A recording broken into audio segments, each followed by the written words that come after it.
ये धरती एक पवित्र धरती है। यहाँ के शहीदों ने तेलंगाना के लिए बड़े बड़े बलिदान दिए। ఇది చాలా పుణ్యభూమి. ఇక్కడ చాలా మంది తెలంగాణ రాష్ట్రం కోసం వారి జీవితాలు త్యాగం చేసుకున్నారు. न्यायप्रिय लोगों की धरती है। ఇక్కడున్న ప్రజలందరూ న్యాయం కోరుతున్నారు. वीरों की धरती है। ఇది వీరుల భూమి. ఇది वीर श्रीकांताचार्य जी को मेरा नमन। శ్రీకాంతాచారిని నేను తెలంగాణ అమరవీరుని ఈరోజు తలుచుకుంటున్నాను. इन सब योद्धाओं ने आपके लिए एक बहुत बड़ा सपना देखा था। మీరందరూ కూడా ఒక పెద్ద తెలంగాణ అనే ఒక పెద్ద స్వప్నం చూసిండ్రు. ये सपना विकास का सपना था, रोजगार का सपना था और सामाजिक न्याय का सपना था। ఈ స్వప్నం, ఈ కళ ప్రగతి గురించి, ఉద్యోగాల గురించి, సామాజిక న్యాయం గురించి మీ స్వప్నం ఉండింది. आपने इस सपने पे भरोसा किया। आपने भरोसा किया पिछले चुनाव में कि बीआरएस आपका सपना साकार करेगी और आपको अपने प्रदेश में रोजगार मिलेंगे, एक मजबूत भविष्य मिलेगा और एक सामाजिक समानता मिलेगी जिससे आप सबका विकास इकट्ठे हो पाए। మీ కలలు నిజమైతే అనుకొని సామాజిక న్యాయం జరుగుతుందని చెప్పి మీరందరూ గతంలో బీఆర్ఎస్ పార్టీని ఎన్నికల్లో నమ్మారు. आपकी उम्मीद थी कि किसानों को मजबूत बनाया जाएगा, आत्महत्याएं बंद होंगी, कि आपके जो बच्चे हैं उनका भविष्य अच्छा होगा और नौकरी करके आप अपने परिवार को मजबूत बना पाएंगे। మీ నమ్మకం, మీ విశ్వాసం ఏముండనంటే రైతుల జీవితాల్లో వెలుగు నిండుతాయి, పిల్లలకు ఉద్యోగాలు వస్తాయి, మీకు బంగారు భవిష్యత్తు వస్తుందని చెప్పి మీరు అనుకున్నారు. అందుకోసం గతంలో బీఆర్ఎస్ పార్టీకి మద్దతు పలికినరు. एक आशा थी कि बाबा साहेब अम्बेडकर जी, महात्मा फूले जी, कोमरम भीम जी जैसे महापुरुषों का जो सामाजिक न्याय का सपना था वो पूरी तरह से साकार होगा। మీరు అనుకున్నారు అంబేద్కరు, ఫూలే, కొమరం భీం వారి సామాజిక న్యాయం తెలంగాణలో పూర్తి అవుతుందని చెప్పి మీరు ఆశించిండ్రు. कांग्रेस पार्टी ने ये सपना समझा क्योंकि कांग्रेस पार्टी खुद एक आंदोलन से निकली थी।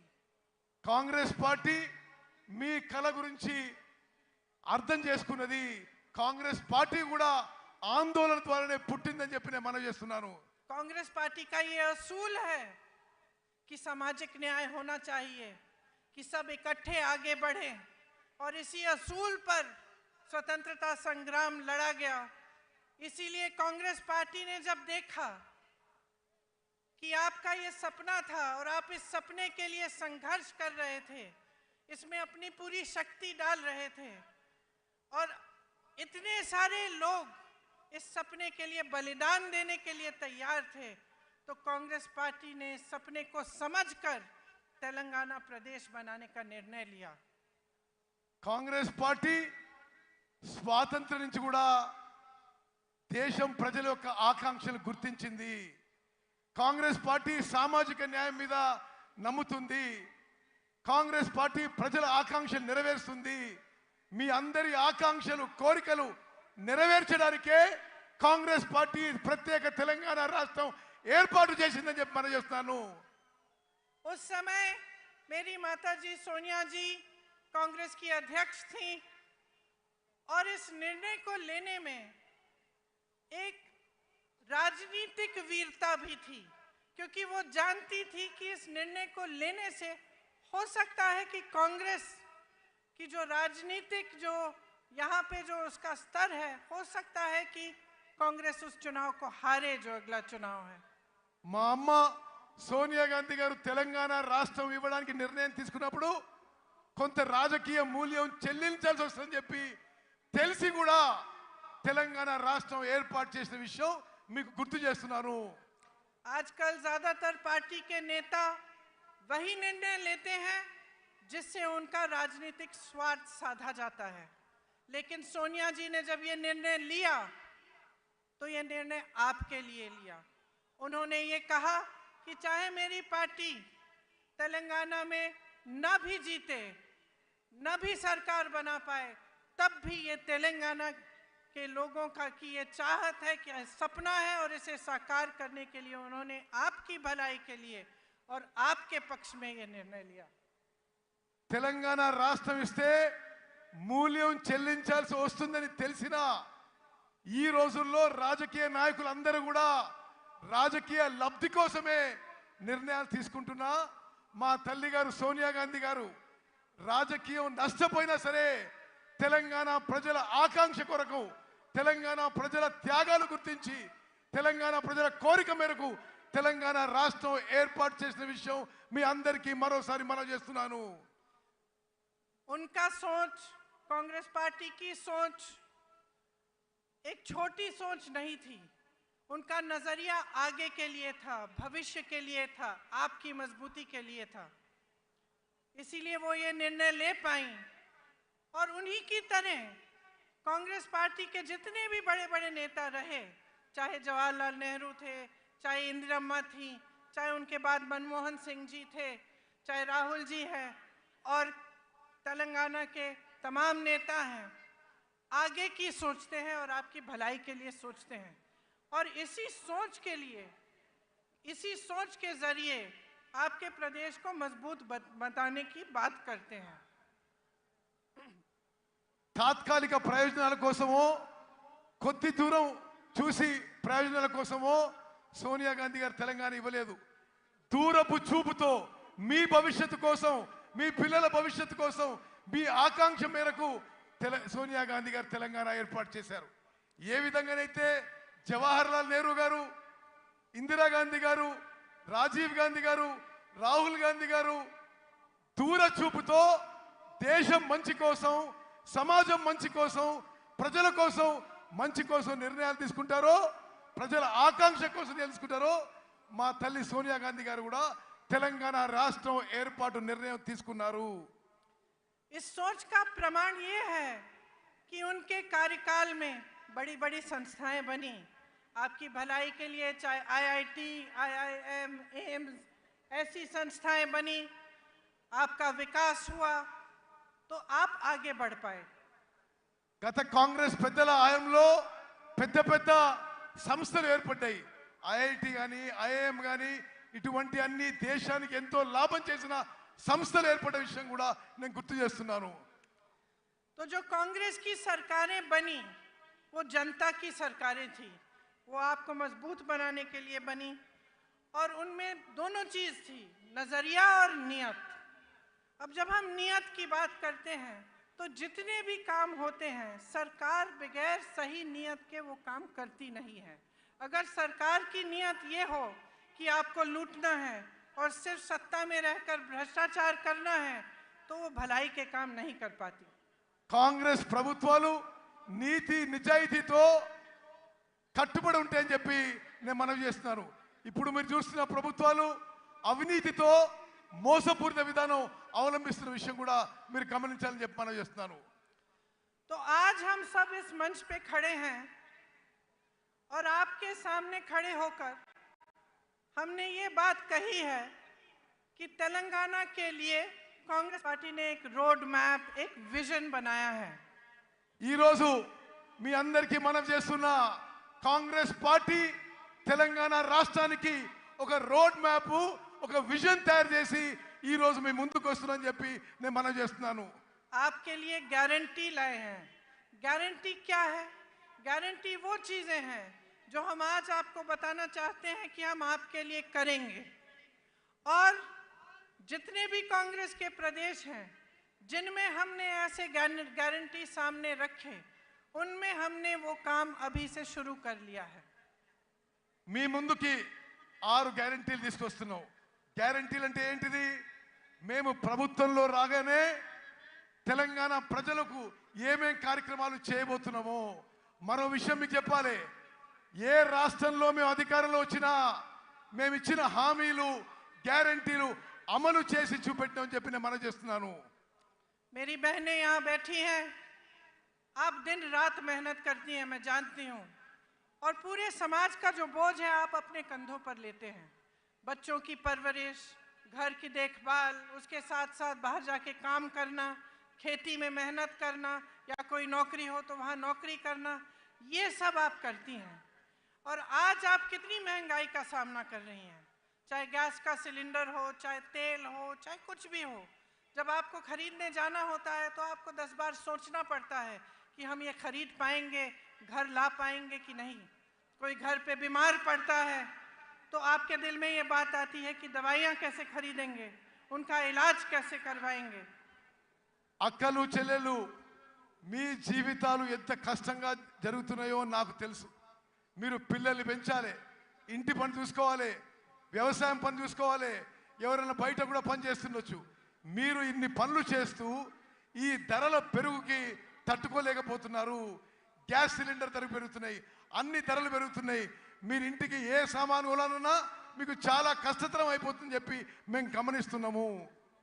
और ये सब मेहनत, ये संघर्ष, इन संकटों का सामना आप इसलिए करती हैं ताकि आपके बच्चे बड़े होकर अपना भविष्य बना पाएं। మీరు అంతా ఎందుకు కష్టపడుతున్నారు? మీ పిల్లలు పెద్దోళ్ళై ప్రయోజకులై మంచి భవిష్యత్తు ఉండాలని చెప్పి నా అక్కలు చెల్లెళ్ళు మీరు కష్టపడుతున్నారు. लेकिन यहाँ आज परिस्थिति ये है कि 40 लाख युवा बेरोजगार हैं। కానీ ఈరోజు తెలంగాణలో పరిస్థితి ఏంటంటే 40 లక్షల మంది మీ పిల్లలు, 40 లక్షల మంది మన పిల్లలకి నిరుద్యోగులుగా తెలంగాణలో నిలిచిపోయిన విషయాన్ని మనం చేస్తున్నాను. बीआरएस ने वादा किया था कि हर परिवार को एक नौकरी दिलवाई जाएगी। आज लाखों पद खाली हैं लेकिन नौकरियां नहीं दी गई हैं। బీఆర్ఎస్ పార్టీ ఇంటికో ఉద్యోగం చెప్పిండ్రు, ఇంటికో ఉద్యోగం. కానీ ఈరోజు లక్షల ఉద్యోగాలు ఖాళీగా ఉన్నా బీఆర్ఎస్ పార్టీ ఉద్యోగాలు నింపలేదనే విషయం మీరు గమనించాలి. और स्थिति ये है कि भर्तियों में भी भ्रष्टाचार है। एक बच्ची ने आत्महत्या की और उस पर भी सवाल उठाया गया कि उसने एप्लीकेशन ही नहीं भरा था।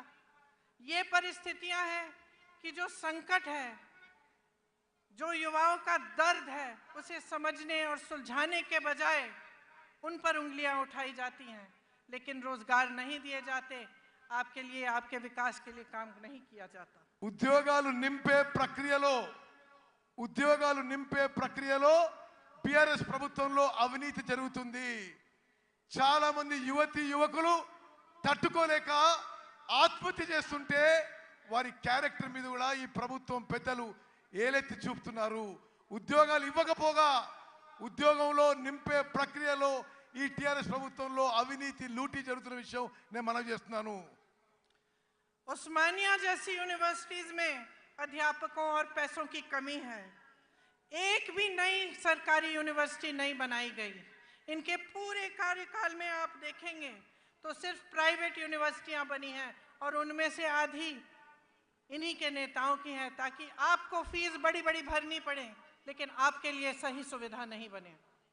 ఉస్మానియా లాంటి యూనివర్సిటీలో టీచింగ్ నాన్ టీచింగ్ ఫ్యాకల్టీకి రిక్రూట్మెంట్ జరగలేదు.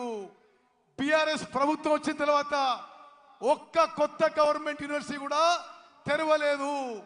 కేవలం ప్రైవేట్ యూనివర్సిటీస్ తెరిచి పెద్ద పెద్ద ఫీజు పెట్టి మీ పిల్లలకి మీకు ఇబ్బంది కలుగుతుంది ఈ బీఆర్ఎస్ ప్రభుత్వంలో చెప్పి మనం చేస్తున్నాను. इसलिए युवाओं के लिए हमारी जो गारंटी है उसमें हमने कहा है कि तेलंगाना आंदोलन के शहीदों के परिवार को एक सरकारी नौकरी दिलवाएंगे। उनके माता पिता या पत्नी को 25,000 रुपए मासिक पेंशन मिलेगा। 2 लाख खाली सरकारी पद हैं, उनको हम 1 साल के अंदर अंदर भरेंगे और बेरोजगार युवाओं को 4,000 रुपए प्रति माह बेरोजगारी का भत्ता मिलेगा। మేమిచ్చిన హామీలలో తెలంగాణ అమరవీరులకి పెద్ద ఎత్తున గౌరవం ఇస్తాము. తెలంగాణ నిరుద్యోగ యువతకి 4,000 రూపాయలు నిరుద్యోగ భృతి ఇస్తాము. తెలంగాణ నిరుద్యోగ యువతకి 5 లక్షల రూపాయలు ఇవ్వబోతున్నాము. తెలంగాణలో ఉన్న ఖాళీగా ఉన్న 2 లక్షల ఉద్యోగాలు 1 సంవత్సరంలో భర్తీ చేయబోతున్న విషయం నేను మనవి చేస్తున్నాను. गल्फ देशों में रोजगार की संभावनाओं को मजबूत करने के लिए स्पेशल गल्फ सेल बनाया जाएगा।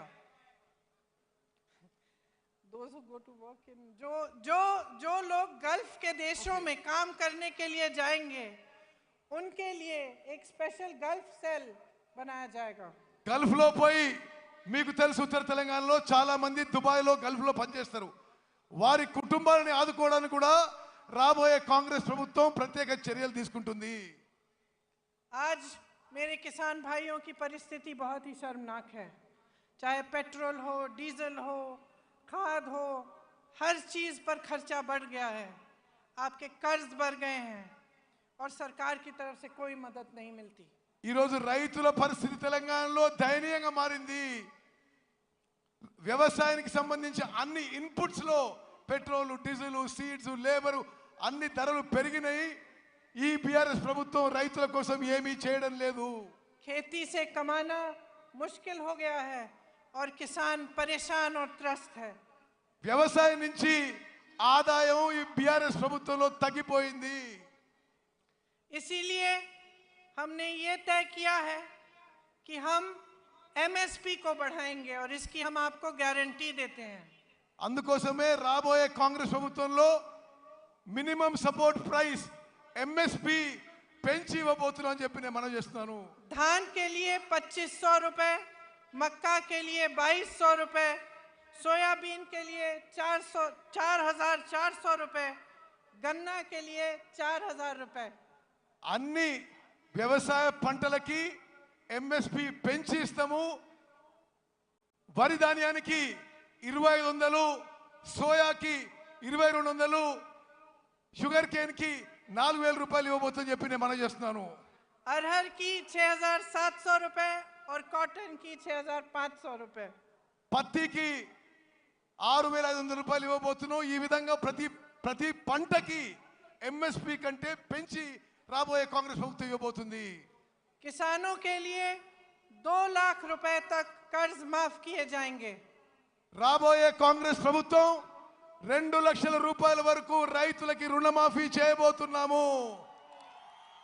इंदिरम्मा रायतु भरोसा योजना के तहत किसानों के लिए 15,000 रुपए प्रति एकड़ दिया जाएगा। ఇందిరమ్మ రైతు భరోసా అనే కార్యక్రమం తీసుకొచ్చి ప్రతి ఎకరాకి ప్రతి సంవత్సరానికి 15,000 రూపాయలు ఇవ్వబోతుందని చెప్పి నేను మనవి చేస్తున్నాను. और मनरेगा में जो रजिस्टर्ड मजदूर हैं उन्हें हर साल 12,000 रुपए मिलेंगे। భూమి లేని రైతు కూలీలకు సంవత్సరానికి వచ్చే కాంగ్రెస్ ప్రభుత్వం 12,000 రూపాయలు ఇవ్వబోతుందని చెప్పి నేను మనవి చేస్తున్నాను. मेरे बहनों और मेरे भाइयों, ये जो आपका क्षेत्र है ये आदिवासी बहुल क्षेत्र है और आप तो जानते ही हैं कि इंदिरा जी के दिल में आपके लिए एक बहुत खास जगह थी। ఈ ప్రాంతంలో గిరిజనులు, ఆదివాసీలు పెద్ద సంఖ్యలో ఉంటారు. ఇందిరాగాంధీ గారు గిరిజనులు, ఆదివాసీలకి ఎంత ప్రేమిస్తుండ్రో మీకు తెలుసు అని చెప్పి నేను మనవి చేస్తున్నాను. ये रिश्ता जो उनके साथ आपने जोड़ा था एक आदर का रिश्ता था, श्रद्धा का रिश्ता था। उनके दिल में आपके लिए आदर थी था, आपके लिए श्रद्धा थी और वो हमेशा ये चाहती थी कि आपकी संस्कृति को बचाया जाए और बढ़ाया जाए। वो हमेशा कहती थी कि आदिवासी संस्कृति ही दुनिया की सबसे आधुनिक और सबसे आगे सोचने वाली संस्कृति थी जिसके जरिए प्रकृति का आदर होता था। గిరిజనులు, ఆదివాసీలు మీరు ఇందిరాగాంధీ గారిని ఎంతో ప్రేమించి అభిమానించేవాళ్ళు. ఇందిరాగాంధీ గారు కూడా మిమ్మల్ని ఎంతో ప్రేమించి అభిమానించేవాళ్ళు. ఎప్పుడు కూడా మీ సంస్కృతిని, మీ కల్చర్ని మరి ప్రిజర్వ్ చేయాలని చెప్పి ఇందిరాగాంధీ గారు భావించారు. ఎప్పుడు కూడా ఇందిరాగాంధీ గారు మీరంటే ఆదివాసీలు, లంబాడీలు, గిరిజనులు అంటే ఎంతో గౌరవ మర్యాద ఉండేది. ఆదివాసీలు, గిరిజనులు వారి గురించి మీకు ఎంతో ముందు చూపు ఉందని చెప్పి ఇందిరాగాంధీ గారు భావించేవారు. लेकिन अफसोस की बात है कि आज आपके अधिकार छीने जा रहे हैं। ఈ రోజు ఆదివాసీల, గిరిజనుల హక్కులు ఈ బీఆర్ఎస్ ప్రభుత్వ పెద్దలు లాక్కుంటున్నారని చెప్పి నేను మనవి చేస్తున్నాను. जबरन आपको जमीन से बेदखल किया जा रहा है. మీ భూముల నుంచి మిమ్మల్ని ఎలగొడుతున్నారు. आपके लिए जो डेवलपमेंट फंड है उसका आप शायद जानते नहीं होंगे, लेकिन 40% से ज्यादा अलग अलग कामों में जाता है, लेकिन आपके लिए नहीं डाला जाता. మీకు రావాల్సిన డెవలప్మెంట్ ఫండ్ అభివృద్ధి నిధుల్లో 40% ఇతర విషయాలకి ఉపయోగిస్తుందని చెప్పి నేను మనవి చేస్తున్నాను. हमने तय किया है कि एससी के लिए 18% आरक्षण दिया जाएगा और एसटी के लिए 12%. మేము వచ్చిన తర్వాత ఎస్సీలకి 18% రిజర్వేషను, ఎస్టీలకి 12% రిజర్వేషన్ ఇవ్వబోతుందని చెప్పి నేను మనవి చేస్తున్నాను. अंबेडकर अभय हस्तम के तहत एससी एसटी परिवारों को 12 लाख की मदद मिलेगी. అంబేద్కర్ అభయ హస్తం అనే కార్యక్రమం మేరకు ఎస్సీ ఎస్టీ కుటుంబాలకి 12 లక్షల రూపాయలు ప్రతి కుటుంబానికి ఇవ్వబడుతుందని చెప్పి నేను మనవి చేస్తున్నాను. इंदिरम्मा पक्का हाउस स्कीम के तहत बेघर एससी एसटी परिवारों को घर बनाने के लिए जमीन और 6 लाख रुपए मिलेंगे. ఇందిరమ్మ ఇల్లు పథకం కింద ఎస్సీ ఎస్టీలకు ఇంటి స్థలం ఇస్తూ ప్రతి ఇంటి కింద 6 లక్షల రూపాయలు మీకు ఇవ్వబోతున్నారు. और आदिवासी ग्राम पंचायतों के लिए 25 लाख रुपए दिए जाएंगे. ప్రతి గిరిజన గ్రామ పంచాయతీ ఆదివాసీ గ్రామ పంచాయతీలకి 25 లక్షల రూపాయలు ప్రత్యేకంగా ఇవ్వబోతున్నాము. जब कांग्रेस पार्टी वन अधिकार का एक्ट लाई थी तब 8 लाख से अधिक एकड़ जमीन पर पट्टे दिए गए थे. ఈ ఫారెస్ట్ రైట్స్ యాక్ట్ కాంగ్రెస్ ప్రభుత్వం తీసుకొచ్చినప్పుడు 8 లక్షల ఎకరాలు ఫారెస్ట్ రైట్స్ యాక్ట్ కింద తెలంగాణలో కాంగ్రెస్ ప్రభుత్వం మీకు 8 లక్షల ఎకరాలు ఇవ్వడం జరిగింది. आपको याद होगा कि पोडू लैंड्स के पट्टे आपको मिले थे. పోడు ల్యాండ్స్ పోడు భూముల పట్టాలు గత కాంగ్రెస్ ప్రభుత్వం మీకు ఇచ్చింది. लेकिन बीआरएस सरकार ने ये सब बंद कर दिया. బీఆర్ఎస్ ప్రభుత్వం ఈ కార్యక్రమాన్ని పూర్తిగా నిర్వీర్యం చేసింది, ఆపేసింది.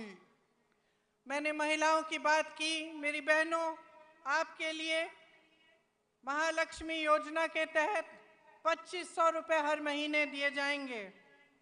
మహాలక్ష్మి పథకం కింద నా అక్కలు చెల్లెళ్ళు మీ అందరికీ నెలకి 2500 రూపాయలు ఇవ్వబోతున్నాము. गैस सिलेंडर 500 रुपए का मिलेगा. और जो लड़कियां शिक्षा प्राप्त कर रही हैं और 18 साल की उम्र से ऊपर की हैं, उन्हें एक इलेक्ट्रिक स्कूटर दिया जाएगा. గ్యాస్ సిలిండరు అందరికీ గ్యాస్ సిలిండరు 500 రూపాయలకే గ్యాస్ సిలిండర్ ఇవ్వబడుతుంది. అదేవిధంగా 18 ఏళ్ళు దాటిన నా చెల్లెలకి చదువుకున్న వాళ్ళకి ఎలక్ట్రిక్ స్కూటీ ఇవ్వబోతున్నాము. देखिए, आपको चुनना है. एक तरफ बीआरएस की सरकार है. शुरू में उन्होंने तेलंगाना की बात की थी, लेकिन आज भाजपा के साथ पूरी तरह से मिल चुके हैं. आज सरकार वो नहीं चला रहे हैं. मोदी जी रिमोट कंट्रोल से चला रहे हैं. బీఆర్ఎస్ వాళ్ళు ముందు తెలంగాణ గురించి ఆలోచన చేసినారు, కానీ ఇప్పుడు పూర్తి స్థాయిలో బీజేపీతో మిలాఖాత్ అయిపోయినరు. BRS BJP కలిసిపోయినాయి. ప్రభుత్వం రిమోట్ కంట్రోల్తో నరేంద్ర మోదీ నడిపిస్తున్నాడు. Land mafia, sand mafia, mind mafia, wine mafia सबके साथ मिले हुए हैं. जिस तरफ आप देखो आपको भ्रष्टाचार ही भ्रष्टाचार दिख रहा है. जहां लूट सकते थे वहां से लूट रहे हैं. Sand mafia, land mafia, wines mafia, mines mafia అన్ని కలిసిపోయినాయి బీఆర్ఎస్ ప్రభుత్వంలో. ఎక్కడెక్కడి నుంచి లూటీ చేయాలో మిమ్మల్ని లూటీ చేస్తున్నారు బీఆర్ఎస్ పార్టీ వాళ్ళు. और सरकार का ध्यान महंगाई को मिटाने पर नहीं है, रोजगार बनाने को पर नहीं है, आपको मजबूत करने पर नहीं है. सरकार का ध्यान सिर्फ इन माफियाओं को बचाने में लगा हुआ है। ఈ ప్రభుత్వం యొక్క దృష్టి మీ పిల్లల ఉద్యోగాలు ఇవ్వడంలో కానీ మీ జీవితాలు మెరుగుపరచడంలో లేవు. ఈ మాఫియాలను రక్షించడానికే ఈ బీఆర్ఎస్ ప్రభుత్వం ఉందని చెప్పి నేను మనవి చేస్తున్నాను. रंगारेड्डी जिले में हजारों करोड़ों के जमीन पर घोटाला किया, भूदान की जमीन रिकॉर्ड से ही गायब कर दी. రంగారెడ్డి జిల్లాలో వేల కోట్ల భూములు బీఆర్ఎస్ ప్రభుత్వంలో పెద్దలు లాక్కున్నారు. భూదాన్ మూమెంట్ లోని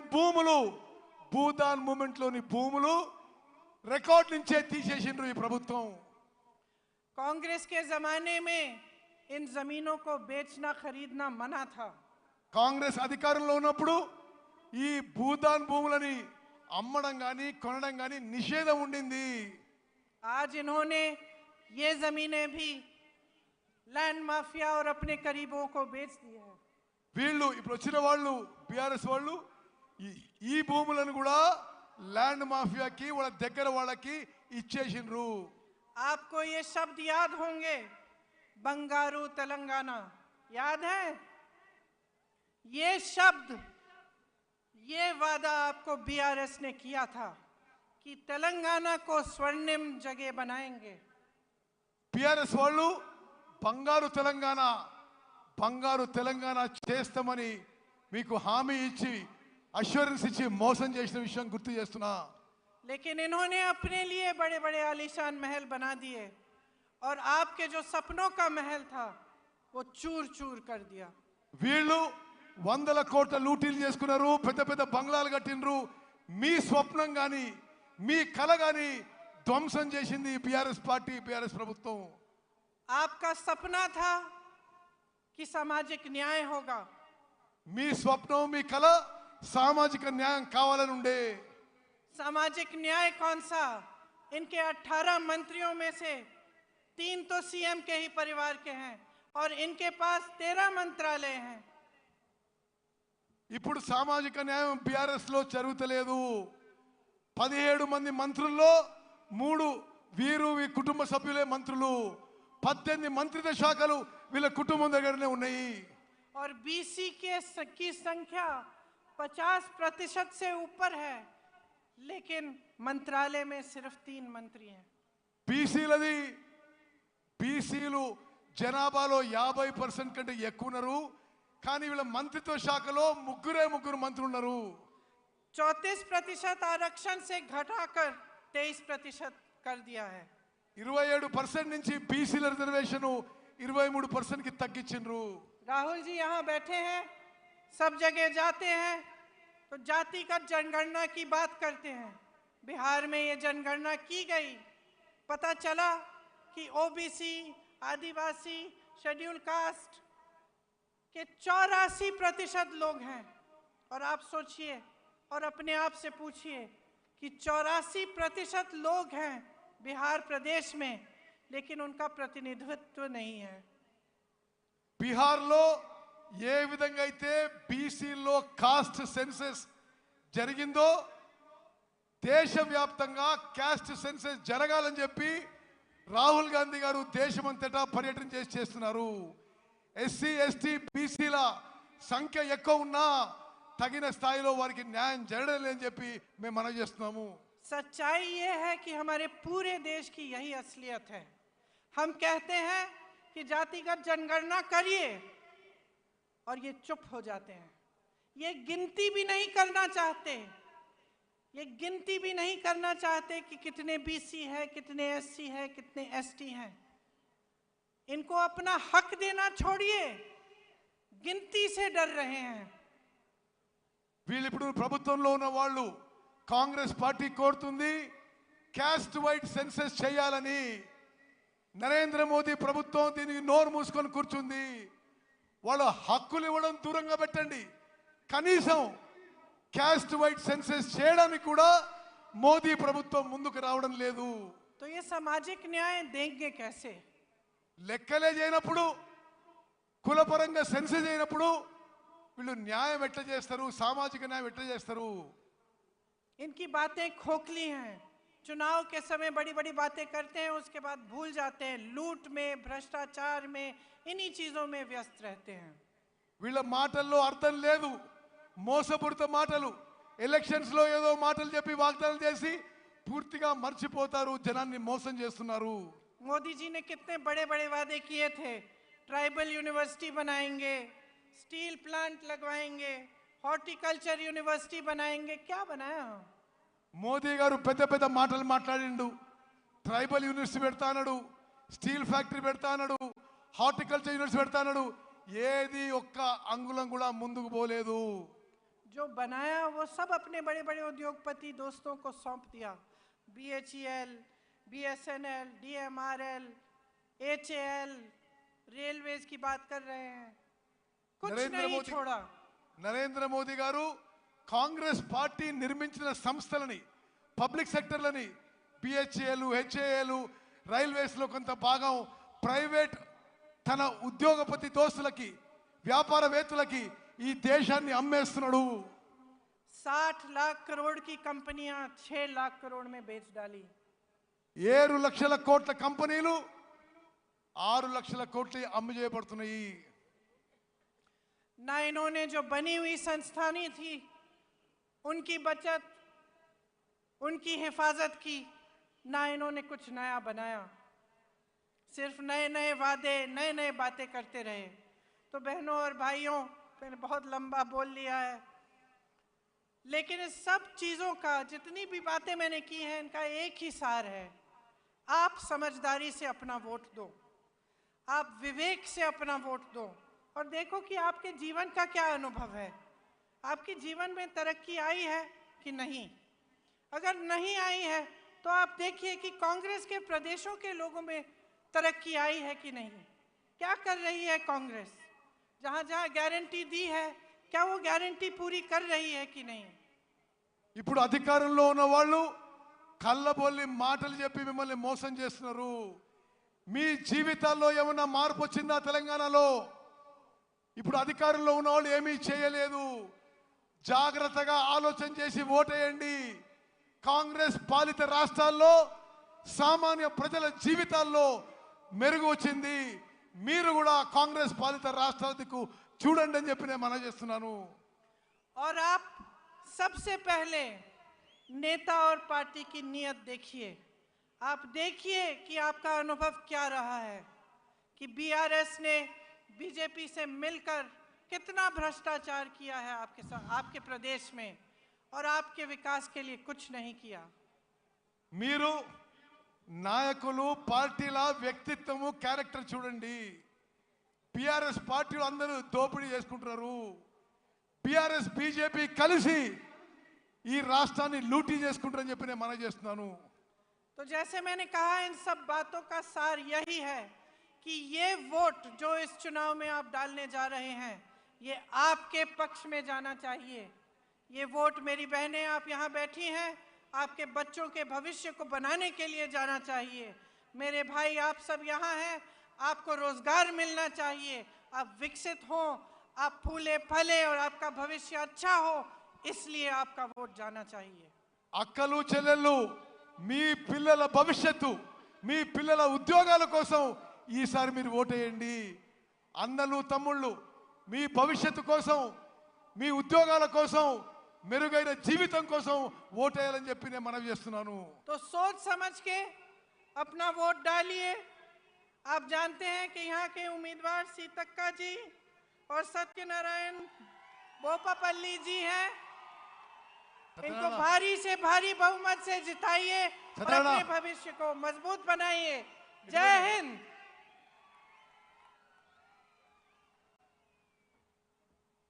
धन्यवाद मैडम, आपको तेलंगाना कांग्रेस के जरिए धन्यवाद करते हुए अभी अपना नेता राहुल गांधी जी को आमंत्रित करते हैं बोलने के लिए.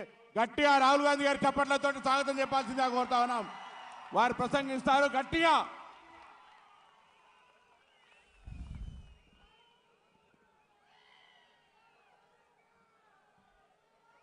मानिकराव ठाकरे जी,